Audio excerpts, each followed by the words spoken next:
ધાતુ છે એટલે થોડીક વાર લાગશે ભાઈ, સળગવામાં સમય લાગશે, સીધી રીતે ડાયરેક્ટ નો સળગી જાય.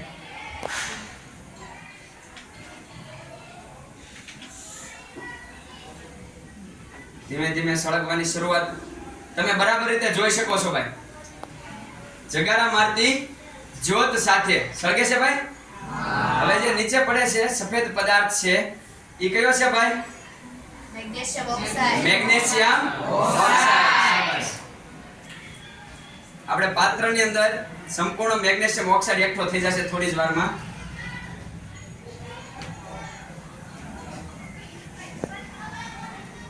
થોડું ગરમ થઈ ગયું છે એટલે તમને પહેલા કીધું તો આપણે પહેલા વડે પકડવાનું રહેશે, બરાબર છે? ચીપિયા વડે.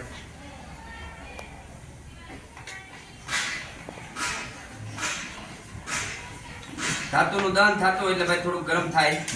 હવે આજે તમે જુઓ છો બીકરની અંદર આ સફેદ રંગનો જે પાવડર છે, આ પાવડર શેનો છે ભાઈ? Magnesium oxide.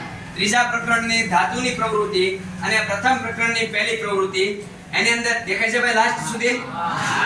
એની અંદર તમને સ્પષ્ટ કીધું છે કે ભાઈ મેગ્નેશિયમની આ મેગ્નેશિયમની પટ્ટી છે, બરાબર છે? ઓક્સિજન સાથે દહન થાય એટલે શેની સાથે થાય ભાઈ?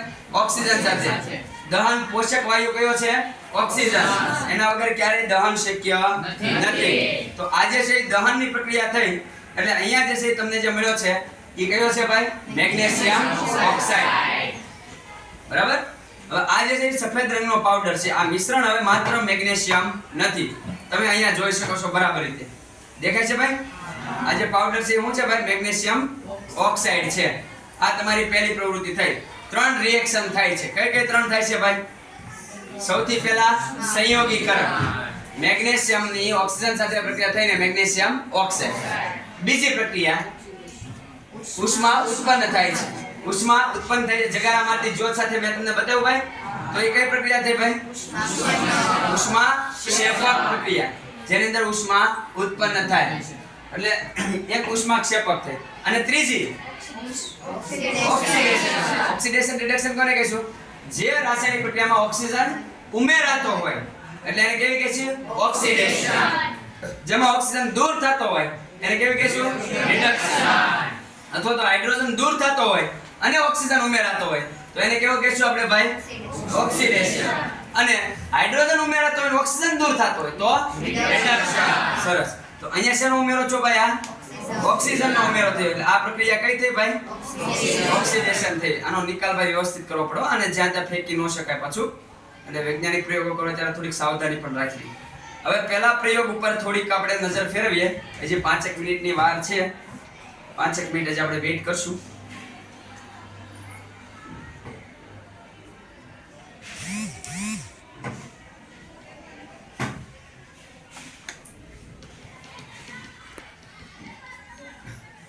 હવે તમને દૂરથી પણ સ્પષ્ટ ફીડ દેખાતા હશે. દેખાય છે ભાઈ?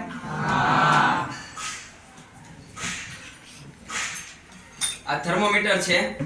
મેગ્નેશિયમની પટ્ટીના દહન વખતે ઉર્જા ઉત્પન્ન થઈ માપવા માટે લાવ્યા હતા, પણ એવું બની શકે કે ભાઈ કંઈક દાઝવાની શક્યતા રહે એટલે પછી આનો ઉપયોગ નથી કર્યો. તમે બધાએ થર્મોમીટર જોયું છે. અત્યારનું તાપમાન આપણા ક્લાસરૂમનું જે છે એ 33 અંશ સેલ્સિયસ છે. કેટલું છે ભાઈ? 33 અંશ સેલ્સિયસ. તાપમાનનો SI એકમ તમે ધોરણ 9 માં ભણી ગયા છો. કયો છે ભાઈ? કેલ્વિન. કયો છે? કેલ્વિન. નાના મોટા એકમોમાં ગણીએ તો અંશ સેલ્સિયસ અને ફેરનહીટ, પણ SI એકમ કહેવામાં આવે તો કેલ્વિન. હવે 1 અંશ સેલ્સિયસ તમે લ્યો, 0 અંશ સેલ્સિયસ લ્યો તો 273 કેલ્વિન થાય. કેટલું થાય? 273. 1 અંશ સેલ્સિયસ લ્યો એટલે એમાં 273 ઉમેરી દેવાના, ટોટલ કેટલું થાય? 274 થાય. કેટલું થાય? 274 કેલ્વિન થાય. હવે મારે અહીંયા અત્યારે ક્લાસરૂમનું તાપમાન જે છે 33 અંશ સેલ્સિયસ છે. કેટલું છે? 33. તો મને કોઈ પૂછ્યું કે કેટલા કેલ્વિન તાપમાન છે તમારા ક્લાસરૂમનું, તો 273 માં 33 ઉમેરો જાય. 273 માં 33 ઉમેરો જાય. પ્લસ કરો ફટાફટ. 300 પાક્કું?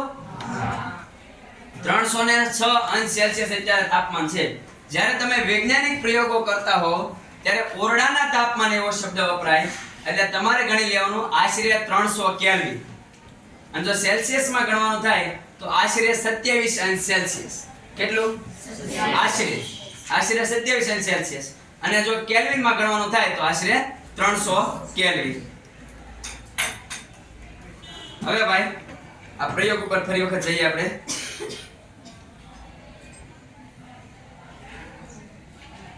તાંબાનો રંગ લાગ્યો છે, હજી થોડી વાર રહેવા દઈએ,